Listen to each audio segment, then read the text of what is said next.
নমস্কার, কেমন আছেন সবাই? আমি অর্পিতা। আমার নতুন একটি ব্লগে আপনাদের সবাইকে স্বাগত জানাই। আজকে আমি বেশ কিছু পিঠা বানিয়েছি, আর এই পিঠাগুলো দেখে আপনারা বুঝতে পারছেন আমি আজকে ফুলঝুরি পিঠা বানিয়েছি। এই পিঠাগুলো বানিয়েছিলাম আমরা একটা ইভেন্টের জন্য। আসলে আমাদের প্রতি বছর এখানে পিঠা উৎসব হয়, আর সেই উপলক্ষে প্রত্যেকে বিভিন্ন ধরনের মজার মজার পিঠা বানিয়ে নিয়ে আসে, আর আমরা সবাই অনেক মজা করে সেই পিঠাগুলো খাই। আমি কিন্তু খুব বেশি ভালো পিঠা বানাতে পারি না, আর আমি শুধুমাত্র এই ফুলঝুরি পিঠাটাই ভালো করে বানাতে পারি। আর এই পিঠাটাকেই আমাদের চট্টগ্রামের ভাষায় আমরা কিন্তু শাঁস পিঠাও বলে থাকি। চালের গুঁড়া ছাড়া কোনো পিঠা বানানোই একেবারেই সম্ভব নয়, আর তাই আমি চালের গুঁড়াকে প্রথমে একটা কফি গ্রাইন্ডার দিয়ে আমার প্রয়োজন মতো গ্রাইন্ড করে নিয়েছি। প্রথমেই আমি 1.5 কাপ চালের গুঁড়া আর 1/3 কাপের মতো আমি এখানে ময়দা ব্যবহার করেছি। যদিও বা পরবর্তীতে আমি আরও বেশ কিছু পরিমাণে চালের গুঁড়া অ্যাড করেছিলাম। আর এরপরে আমি অল্প কিছু চিনি আর 2টা ডিম আর 1 চিমটির মতো লবণ দিয়ে ওইগুলোকে খুব ভালোভাবে মিক্সড করে নিয়েছি। সবগুলো উপকরণকে ভালোভাবে মিক্সড করার জন্য আমি ব্যবহার করেছি 1 কাপের মতো লিকুইড গরুর দুধ আর অল্প কিছু পরিমাণে পানি।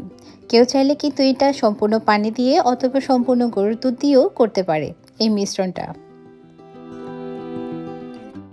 করার ক্ষেত্রে একটু পানি অথবা গরুর দুধ ব্যবহার করার সময় খেয়াল রাখতে হবে যাতে খুব বেশি পাতলা কিংবা খুব বেশি ঘন হয়ে না যায়। কারণ এই ফুলঝুরি পিঠার মিশ্রণটা একটু মিডিয়াম টাইপের হবে, খুব বেশি পাতলা কিংবা ঘন কোনোটাই হবে না।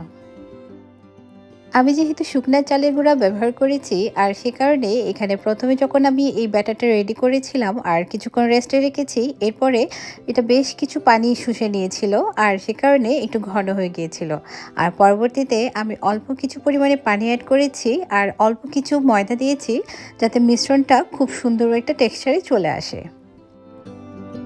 তবে অনেকে কিন্তু এই ফুলঝুরি পিঠাটা একেবারে শুধুমাত্র ময়দা দিয়েও তৈরি করতে পারে।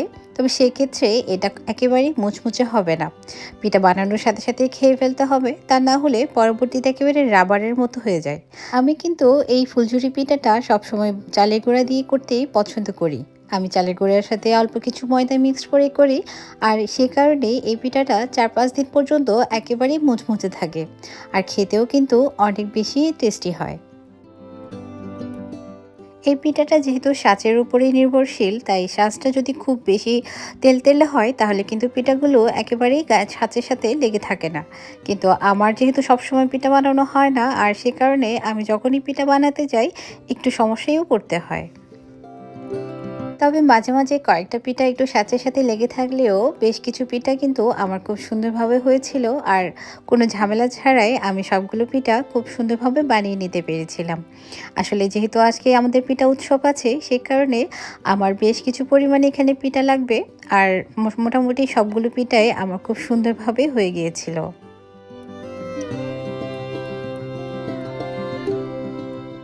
যেহেতু আমি অনেক ধরনের পিঠা বানাতে পারি না, আর সে কারণে একমাত্র শ্বাস পিঠাই আমার একমাত্র ভরসা যখন পিঠা খেতে ইচ্ছে করে কিংবা কোথাও কোনো পিঠা নিয়ে যাওয়ার দরকার পড়ে, আর তখনই কিন্তু চটজলদি আমি এই পিঠাটাই বানিয়ে থাকি।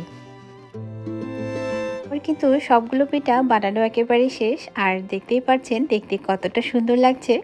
দেখতে যেহেতু ফুলের মতো, তাই এর নাম হলো ফুলঝুরি পিঠা। এই পিঠায় যেহেতু চালের গুঁড়ার পরিমাণ সবথেকে বেশি, সে কারণে পিঠাগুলো কিন্তু অনেক দিন ধরে মুচমুচে থাকবে।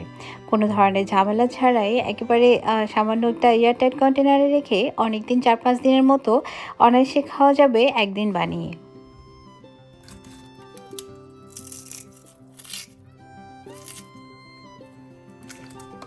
আমি এখানে একটা পিঠা ভেঙে দেখিয়েছি যে এই শব্দটা কতটুকু মুচমুচে হয়েছিল। সবগুলো পিঠাকে আমি এবার আলাদা একটা পাত্রে নিয়ে নিব, আর আমরা যেহেতু পিঠা উৎসবে যাব, সে কারণে আমি একেবারেই বাসা থেকে প্যাকিং করে নিয়ে যাব, যাতে পরবর্তীতে আমার আর কোনো ধরনের ঝামেলা পোহাতে না হয়।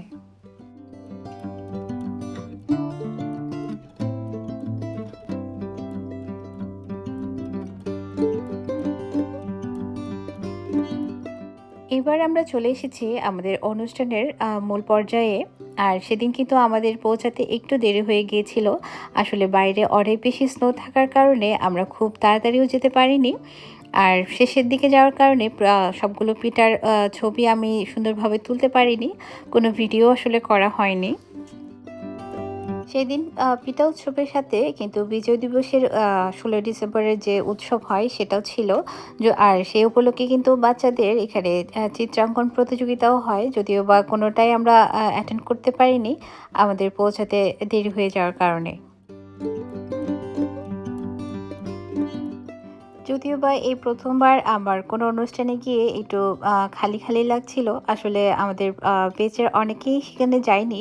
যার কারণে সবকিছু কেন জানি একটু খালি, খালিই লাগছিল আমার সেদিন। কোনো অনুষ্ঠানে গেলেই আসলে সবার সাথে দেখা হয়, সেই আনন্দটা সবথেকে বেশি অবশ্য। আর আমরা যেহেতু পরিবার পরিজন ছেড়ে বাইরে থাকি, তাই এখানে যারা আছে তারাই আমাদের পরিবার।